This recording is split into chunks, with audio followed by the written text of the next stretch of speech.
All right, Chris Oxtoby, research consultant at Freedom Under Law, joins us for a conversation. Mr. Oxtoby, thank you so very much for joining us here on SABC News. He's a research consultant at Freedom Under Law. Pleasure to have you, sir. Thank you very much, and thanks for having me on. All right, let's talk about, what's been happening then. We can talk about the criteria, but I think most people already understand the sort of criteria we're looking at: a fit and proper person, ethically superior, and so forth. But, I want to talk about those sort of criteria that aren't necessarily spoken of, but there are there underlying somewhere. For example, if you saw there, Judge Johannes Dafu was asked about, was asked about his age and his, that he might be perhaps too senior in age, for example. That's not necessarily, some sort of a written criteria, but it is there anyway. Let's talk about those sort of criteria that aren't necessarily spoken about, but they are there.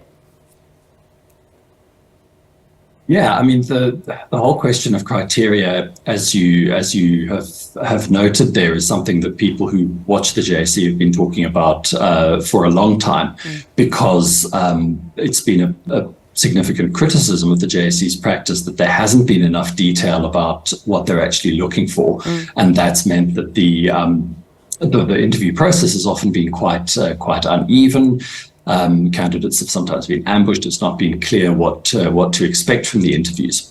Now, the JSC has published more detailed criteria, which we saw featured today, and that's a very positive step forward. But of course, those can't cover absolutely every single aspect that's going to come up in the interview, and sometimes there might be particular features of a particular candidate's background and track record that just arise in their case and have to be dealt with, but which don't necessarily apply to other candidates.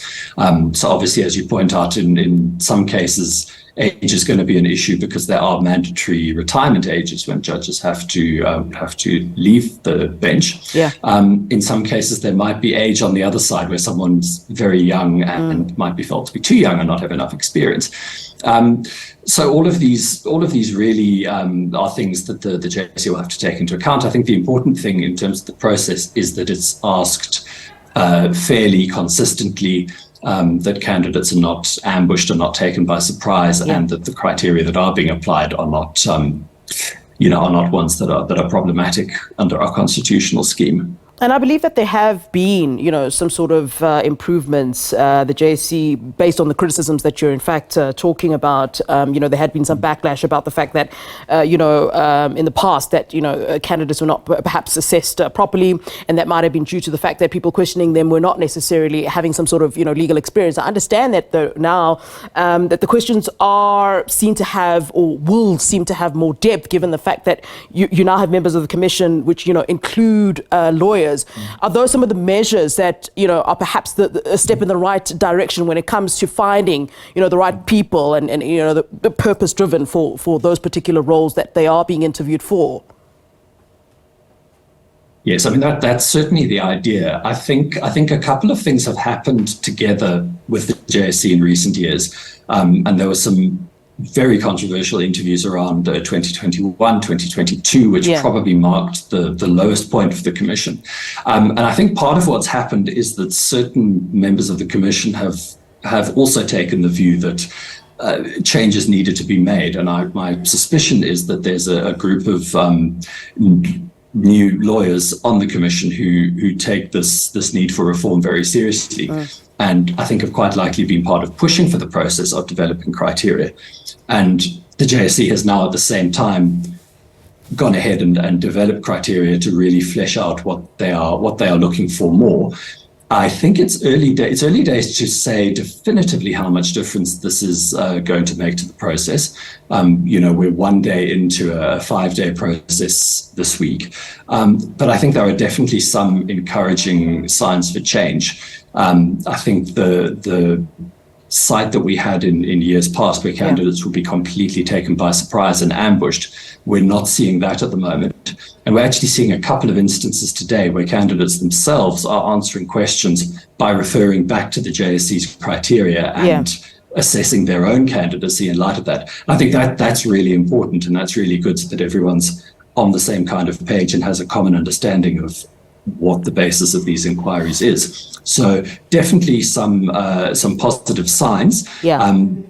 But as I say, let's see how the next 4 days go before we pronounce finally on that. Mr. Oxtoby, it might be a bit of a frivolous question here, but there was one that I heard discussions about. The fact that these interviews are sort of held so publicly, and we get to watch them and you sort of assess everyone. Some people don't like to be seen, in that light. Don't want cameras on them and everybody getting to hear how they've answered certain questions. Might this have a problematic effect that we find that we miss some of the good candidates because somebody says, I actually don't want to go through that particular process. If it was like a secretive, not secret, but it was held somewhere else privately, I might in fact try my luck. Might we lose some good candidates simply based on that? It's not a frivolous question at all. It's a very good question because there are some jurisdictions where that is the view that is taken. Certainly it was the case quite recently in the UK, that not only are the interviews held in private, but it's not even disclosed whether or not someone's applied for a position for exactly the kind of reason that you're talking about, because it's felt that if someone isn't successful and then goes back to their practice, but it's known that they've failed to be appointed as a judge, that this would somehow be damaging to their reputation. So I think that is a very important factor. On the other hand, I would say that our constitution says a lot about the importance of transparency, of openness. The appointment of judges in South Africa pre the constitution was completely closed, and we know the kind of judiciary that gave us, one that might have been technically very competent, but had a lot of judges who were not committed to human rights, and we know the problems that followed from that. I think also that it's important to remember judges are playing a very public role.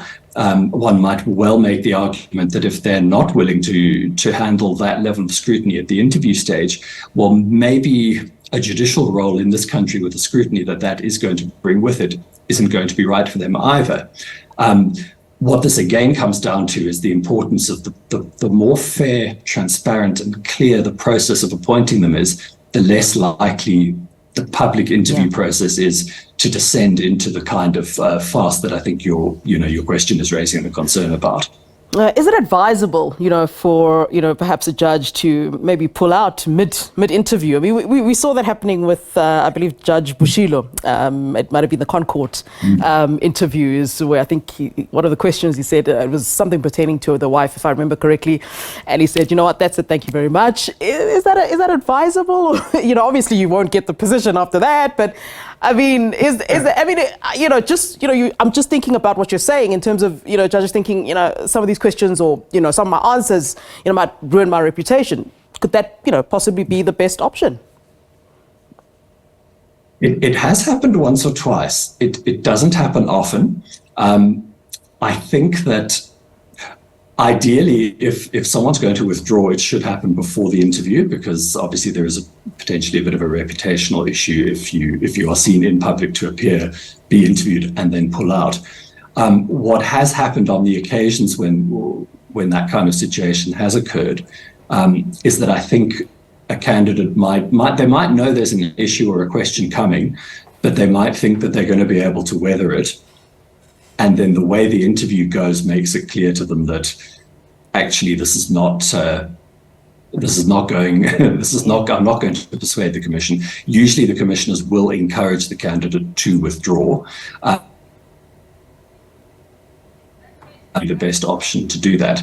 Now, ideally, your process is going to be such that all those kind of adverse comments are going to be disclosed to the candidate in advance of the interview, so that the candidate is going to have time to reflect on those comments.